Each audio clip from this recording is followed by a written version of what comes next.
নমস্কাৰ সকলোকে মোৰ আগৰ ভিডিঅ'বোৰ চাইছে চাগে আপোনালোকে তাৰ বাবে অশেষ ধন্যবাদ। আজি অলপ নিজেকৈ ভিডিঅ' দিও ভাবিলোঁ। মোৰ প্ৰথম অভিজ্ঞতা সেই আজি পৰিয়ালৰ সৈতে কাজিৰঙা অভিমুখে গ'লোঁ। কাজিৰঙাৰ গেলেকী মিকিৰ গাঁৱত এটা ভিনটেজ অটো মিউজিয়াম আছে। মিউজিয়ামটোৰ নাম ট্ৰেজাৰ্ড হুইলছ। তাত এই দেখিছেনে গেটখনত যে গোলাকৃতিৰ কিবা কিবি লাগি আছে, সেইবোৰ বল নহয়, সেইবোৰ হৈছে ছেকেণ্ড ৱৰ্ল্ড ৱাৰত ইউজ কৰা হেলমেট। ভিতৰলৈ সোমাই গৈ দেখিলোঁ পৰিৱেশটো বৰ ধুনীয়া। সেইবাবে আমি সকলোৱে আমাৰ মেণ্ডেটৰী কাৰ্যটো কৰি ল'লোঁ, মানে ফটো উঠা। তাৰপিছত সোমাই গৈ আমি বাইকৰ ছেকশ্যনটো পালোঁ। তাত বিভিন্ন ধৰণৰ স্কুটাৰ, বাইক, চাইকেল আদি আছে। এই বাইকসমূহ ৱৰ্ল্ড ৱাৰত ইউজ কৰা বুলি কৈছে তেওঁলোকে, তাত লিখা আছে।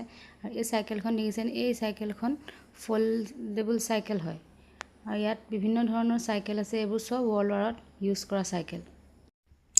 ইয়াত বিভিন্ন ধৰণৰ এখন টিভি, ৰেডিঅ', টাইপৰাইটাৰ, অভেন, বিভিন্ন ধৰণৰ ঘড়ী আছে। আৰু এইখন ফল্ডেবল বাইক হয়।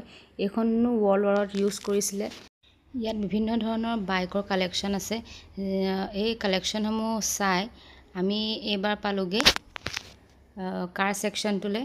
ইয়াতো বিভিন্ন ধৰণৰ কাৰ আছে। যিসকলে কাৰ ভাল পায়, তেওঁলোকৰ এনেকুৱা পুৰণা কাৰৰ ওপৰত মানে ইণ্টাৰেষ্ট আছে, তেওঁলোকে ইয়ালৈ আহি বহুত ভাল পাব। মই ইমান ডিটেইলছত নকওঁ।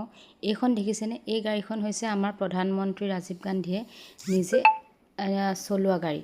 আৰু ইয়াত বিভিন্ন ধৰণৰ মানে অডি, তাৰপিছত ফিয়েট আৰু এম্বেচেডৰ আৰু কি কি গাড়ী, মই ইমান গাড়ীৰ তেনেকৈ নাম নাজানো, ডিটেইলছত মই নকওঁ। আপোনালোকে যদি আহে আপোনালোকে বহুত ভাল পাব।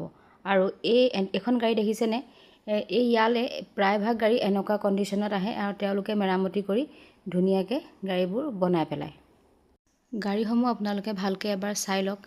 আৰু ভিডিঅ'টো যদি আপোনালোকে চাই ভাল পালে, ভিডিঅ'টোত মৰম দিব বুলি আশা কৰিলোঁ।